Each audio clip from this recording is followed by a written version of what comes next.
Hi hello welcome back to rainbow mirror. അങ്ങനെ നമ്മൾ കോഴിക്കോട് എത്തിയിട്ടോ. കോഴിക്കോട് ഏകദേശം ഒരു വൈകുന്നേരത്തോടു കൂടിയാണ് ഞങ്ങൾ എത്തിയത്. അപ്പോൾ കോഴിക്കോട് ബീച്ചിൽ നല്ലൊരു സായാഹ്നമാണ് കേട്ടോ ഞങ്ങൾക്ക് കാണാൻ പറ്റിയത്. ഞങ്ങൾ നേരെ പോകുന്ന ബീച്ചിലേക്കാണ് കേട്ടോ. അപ്പം ഈ വ്ളോഗിൻ്റെ ഇത് എൻ്റെ തേർഡ് പാർട്ടാണ് കേട്ടോ. വ്ളോഗിൻ്റെ ഫസ്റ്റ് പാർട്ട് സെക്കൻഡ് പാർട്ടും കാണാത്തവരൊന്ന് കണ്ടിട്ട് വരൂ. ഞാനിവിടെ അയക്കാറ്റ് കൊടുത്തേക്കാം.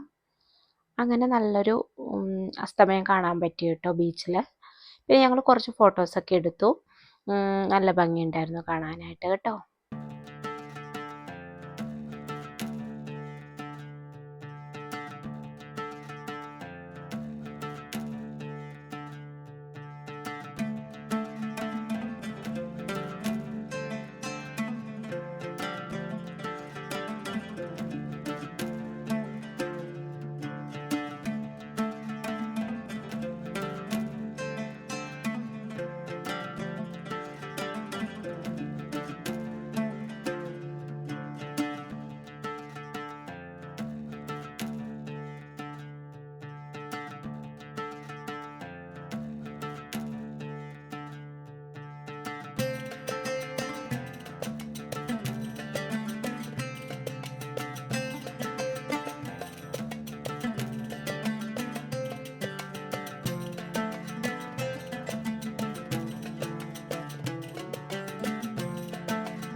പിന്നെ ഞങ്ങൾ ബീച്ചിലെ കടികളൊക്കെ ട്രൈ ചെയ്തു കേട്ടോ.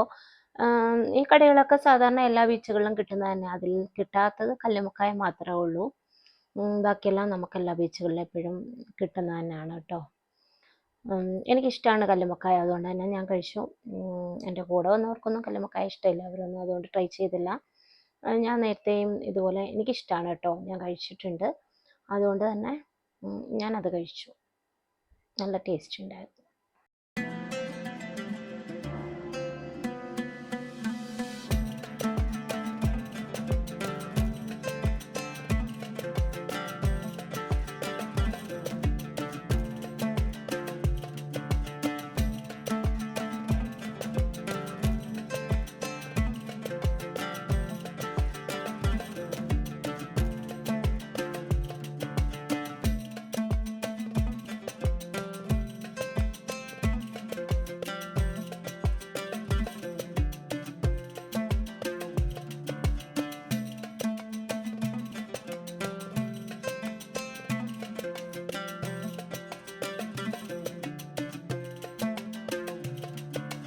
ബീച്ചിൽ നിന്ന് ഞങ്ങൾ നേരെ പോയത് മിഠായി തെരുവിലേക്കാണ് കേട്ടോ.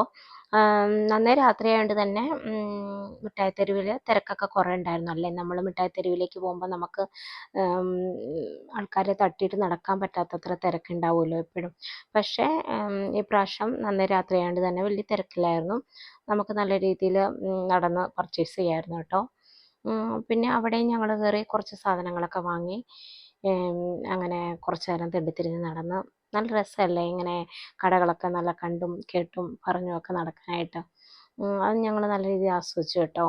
നല്ല രസമുണ്ടായിരുന്നു.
ഇത് ഞങ്ങൾ ഹലുവ വാങ്ങാൻ വേണ്ടി ഒരു കടയിൽ കയറിയത് അപ്പോൾ കണ്ടതാണ് ബീട്രൂട്ട് ഇങ്ങനെ ഉണക്കി വെച്ചേക്കുന്നത്. നമ്മൾ പാവയ്ക്ക വത്തലൊക്കെ വെക്കത്തില്ല അതുപോലെ. അത് ചുമ്മാ ഇങ്ങനെ തിന്നുക ചെയ്യണ്ട, എണ്ണയിലൊന്നും ഇടുമല്ല, ഡയറക്റ്റ് കഴിക്കുക കേട്ടോ ചെയ്യുന്നത്. നല്ല ടേസ്റ്റ് ഉണ്ടായിരുന്നു, ഞാൻ ട്രൈ ചെയ്ത് നോക്കി കേട്ടോ. ഇതാണ് കോഴിയുടെ ചിക്കൻ ഡ്രൈ ചെയ്തിട്ട് വരുന്നതാണ്. ചിക്കൻ ഇടിച്ച് വരുത്തി വരുന്നത്. പിന്നെ കല്ലുമ്മക്കായുടെ ചിപ്സ്, ചേമ്പ് വരുന്നതാണ്. ചേമ്പാണ് ഇത് നമ്മൾ കണ്ടിട്ടുണ്ട്. ഇത് കല്ലുമ്മക്കായ അല്ലേ? ഇതെന്താണ് ഈ സാധനം? ഇതാണ് ചുക്കപ്പം. ചുക്കപ്പം കടുക്കപ്പം ചുക്കപ്പം എന്നൊക്കെ പറയില്ല, അരിപ്പൊടിയിൽ വരുന്നതാണ്. നല്ലൊരു ഐറ്റാണ്. അരിപ്പൊടി വെള്ളമൊക്കെ ഇട്ട് മിക്സ് ചെയ്ത് വരുന്നതാണ്. പിന്നെ നമുക്ക് വരുന്ന ലക്ഷദ്വീപ് ഹലുവ. ഇതാണ് വെണ്ടി ഹലുവ എന്ന് പറയുന്നത്. ഇത് വാഴന്റെ ഇലയിൽ വരുന്നതാണ്. ഇത് കാരക്ക മാത്രം കിട്ടുന്നത്. അല്ലല്ല, വാഴന്റെ ഇലയിൽ പൊതിഞ്ഞ് വരുന്നതാണ്. അരിപ്പൊടി അതേപോലെ തന്നെ അവിടുത്തെ ഒരു ചക്കര, അവിടുത്തെ ഒരു ട്രഡീഷണൽ ഐറ്റമാണ്. നമ്മൾ ഹലുവ പോലെ തന്നെ അവിടുത്തെ ഒരു ട്രഡീഷണൽ ഐറ്റം. ഇത് 40 രൂപ വരുന്നൊരു പാക്കറ്റാണ്. അതുപോലെ തന്നെ ഇത് വരുമ്പോൾ 10 രൂപ ചെറിയൊരു പീസ്. ആഗ്രാപേട വരുന്നുണ്ട്. ഇതാണ് ആഗ്രയിൽ നിന്ന് വരുന്നത്.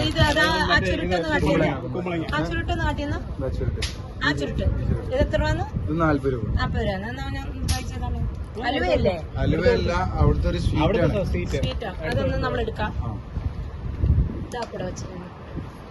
പിന്നെ നമുക്ക് സ്പെഷ്യൽ ആയിട്ട് വരുന്നത് അത്ര തന്നെ ഇങ്ങനത്തെ സ്വീറ്റ്സ് ഐറ്റംസ് ആണ്.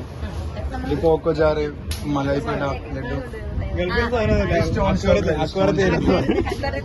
അക്വാറിയത്തിൽ വേണമെങ്കിൽ ഇടാം. മീനുകൾക്ക് ഭക്ഷിക്കാൻ ചോക്ലേറ്റ്, നിങ്ങൾക്ക് ഭക്ഷിക്കാൻ ചോക്ലേറ്റ്. പിന്നെ ഇതാണ് ഫിറോസ് അച്ചാർ വരുന്നത്.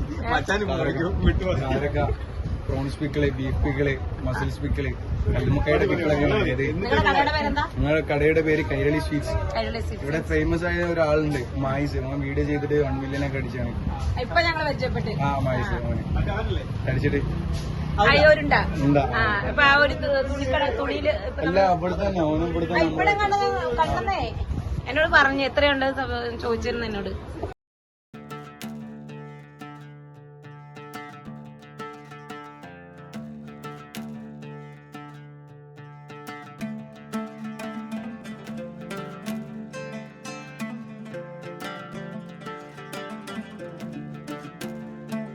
ഈ ഷോപ്പിൽ നിന്ന് ഞങ്ങൾ അലുവയും കുറച്ച് സാധനങ്ങളും ഒക്കെ പർച്ചേസ് ചെയ്ത് കേട്ടോ. അപ്പോൾ ഇതായിരുന്നു ഇന്നത്തെ എൻ്റെ കോഴിക്കോടൻ വ്ളോഗ്. നിങ്ങൾക്ക് എൻ്റെ വ്ളോഗ് ഇഷ്ടമായെന്ന് കരുതുന്നു. ഇതോടുകൂടി എൻ്റെ വ്ളോഗിന് സമാപ്തിയാവുകയാണ് കേട്ടോ. അപ്പോൾ മറ്റ് വ്ളോഗ്സൊക്കെ കാണാത്തവർ അതും കൂടെ കണ്ടിട്ട് വന്ന് ഇത് കാണുക.